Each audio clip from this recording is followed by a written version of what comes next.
नमस्कार दोस्तों, स्वागत है आप सबका डिवोशनल कथा यूट्यूब चैनल पर।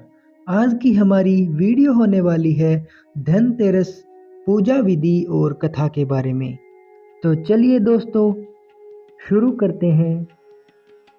धनतेरस सुख समृद्धि यश और वैभव का पर्व माना जाता है।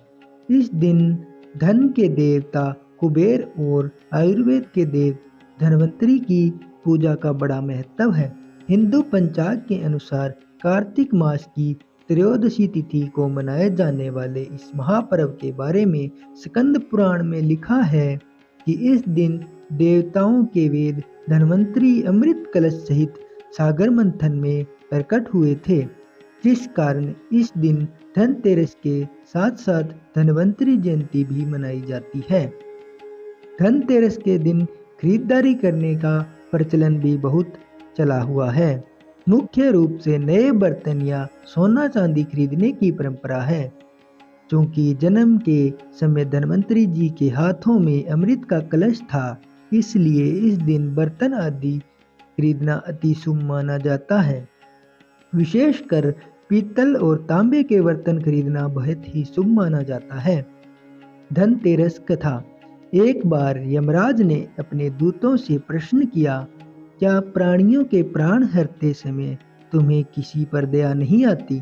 यमदूत संकोच में पड़कर बोले, नहीं महाराज, हम तो आपकी आज्ञा का पालन करते हैं, हमें दया भाव से क्या प्रयोजन।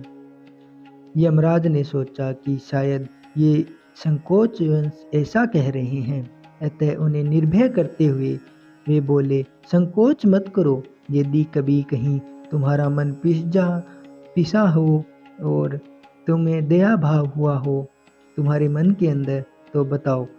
तब यमदूतों ने डरते डरते बताया, सचमुच एक ऐसी घटना थी महाराज, जहां हमारे हृदय कांप उठा।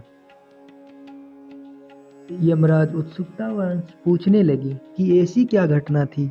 तो यमदूतों ने बताया कि महाराज, एक बार हंस नाम का राजा एक दिन शिकार के लिए जंगल में गया। वह जंगल में अपने साथियों से बिछड़कर भटक गया और दूसरे राज्य के सीमा में चला गया। फिर वहां के राजा हेमा ने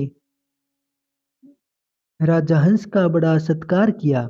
उस दिन राजा हेमा की पत्नी ने एक पुत्र को जन्म दिया था। ज्योतिषी ने नक्षत्र गणना के बारे में बताते हुए कहा कि यह बालक विवाह के 4 दिन बाद मर जाएगा। राजा के आदेश से उस बालक को यमुना के तट पर एक गुहा में ब्रह्मचारी के रूप में रखा गया। उस तक स्त्रियों की छाप भी नहीं पहुंचने दी गई, किंतु विधि का विधान तो अडिग होता है। समय बीतता रहा। संयोग से एक दिन राजा हंस की युवा बेटी यमुना के तट पर निकल गई और उसे ब्रह्मचारी बालक से गंधर्व विवाह कर लिया। चौथा दिन आया और राजकुमार मृत्यु को प्राप्त हुआ। उस नवप्रणीता का करुणा विलाप सुनकर हमारा हृदय कांप उठा। ऐसी जोड़ी हमने कभी कहीं नहीं देखी। वे कामदेव तथा रति से भी कहीं अधिक सुंदर थे। उस युवक को कालग्रस्त करते हुए हम खुद रोने लग गए थे महाराज। महाराज ने द्रवित होते हुए कहा, क्या किया जाए? विधि के विधान के आगे किसकी चलती है? यह तो मर्यादा है, अपितु यह करना पड़ता है।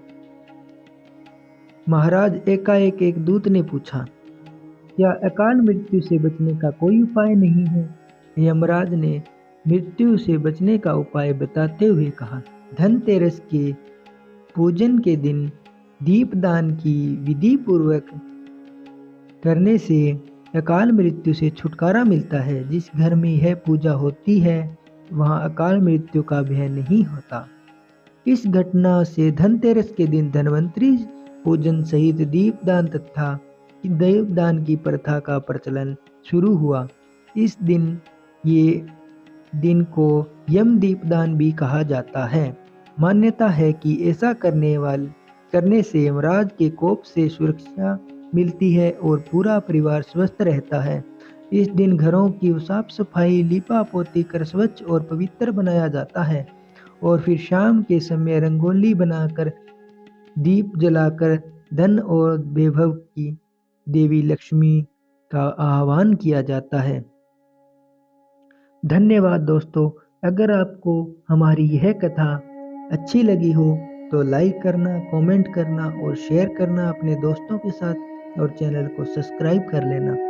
धन्यवाद।